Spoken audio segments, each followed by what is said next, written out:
Anies dengan Puan vs Prabowo dengan Ganjar. Dinamika politik menjelang 2024 tampaknya semakin mengerucut saja ke hanya beberapa nama. Memang belum ada yang pasti sebelum para ketum parpol mendaftarkan nama-nama ke KPU. Seperti 2019 lalu, semua menjadi jelas menjelang deadline ke KPU. Hanya saja, yang difokuskan ketika itu cuma menyangkut nama-nama cawapres, sedangkan nama capresnya tetap Jokowi dan Prabowo. Ketika Gerindra dan koalisi mengesahkan Sandiaga Uno, PDIP CS pun menetapkan Kiai Haji Ma'ruf Amin yang bahkan belum pernah disebut-sebut. Tapi itulah politik, penuh intrik dan tentu saja perhitungan. Ibarat main catur antara dua orang yang kemampuannya setara, harus cermat mengamati langkah lawan. Salah sedikit bisa ambiar.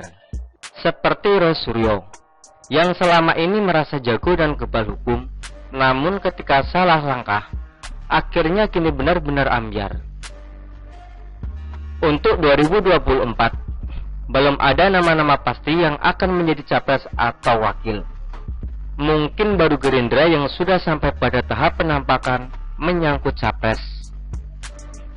Dalam rakernas belum lama ini, ketua umumnya Prabowo Subianto hampir pasti akan maju ke gelanggang walau sudah uzur.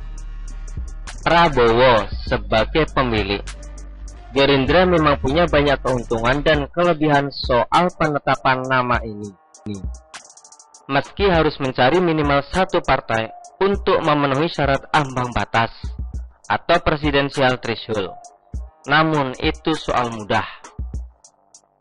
Meski belum ada sosok-sosok yang sudah pasti, namun geliat dan manuver para ketum parpol sudah bisa diajukan sebagai gambaran.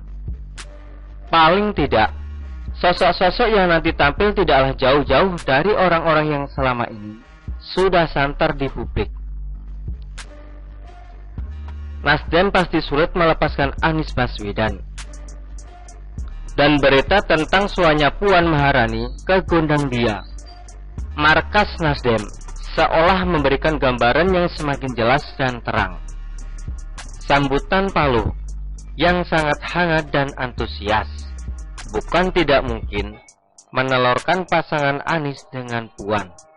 Kok bisa? Sekali lagi, ini politik, Bung. Muaranya adalah kekuasaan.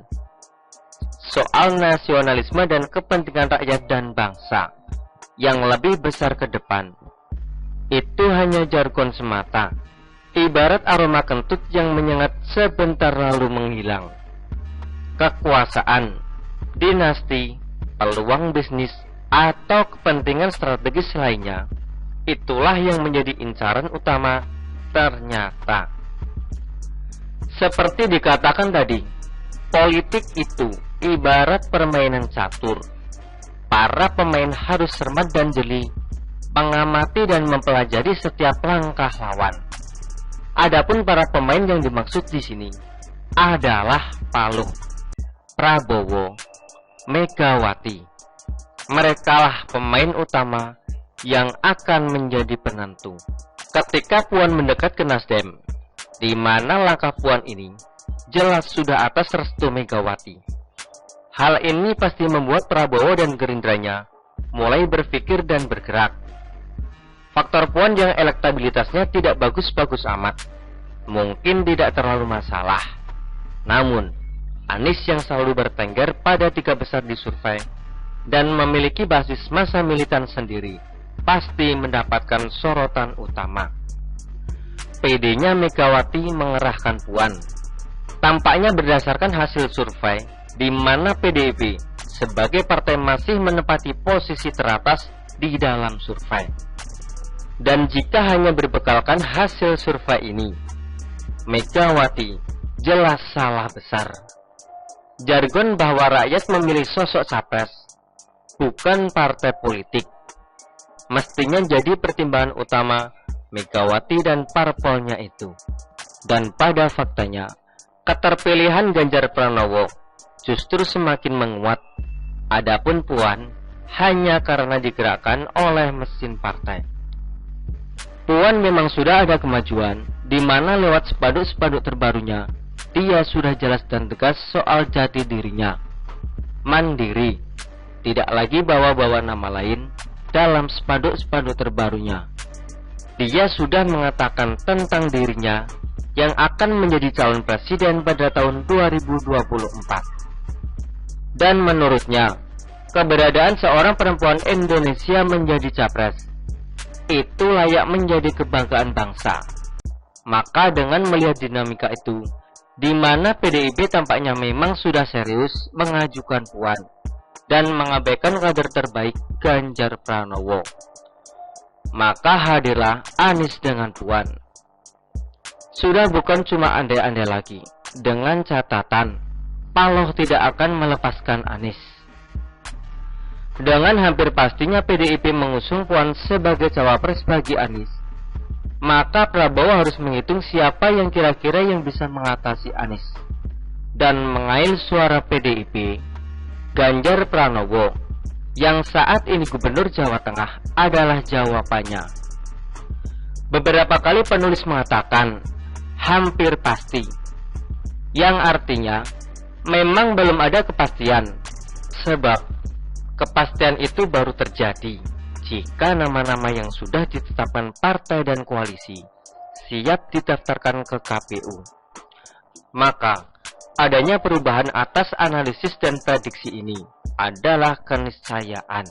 Hanya saja penulis memprediksi bahwa penentuan nama-nama ini akan alot hingga detik-detik terakhir menuju deadline yang ditetapkan KPU.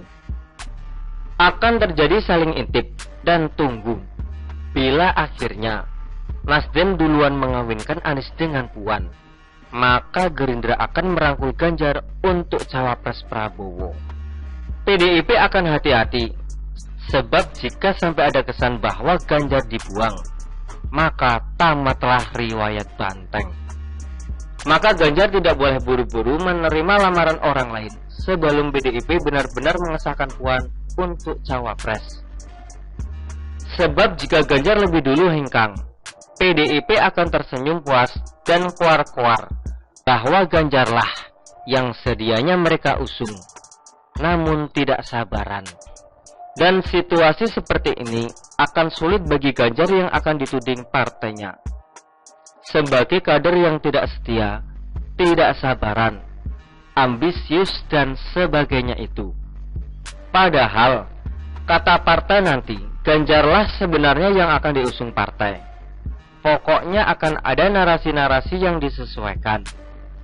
Tapi semoga saja Nasdem lebih dahulu mengesahkan Anies dengan Puan, sehingga Ganjar pun diambil Prabowo.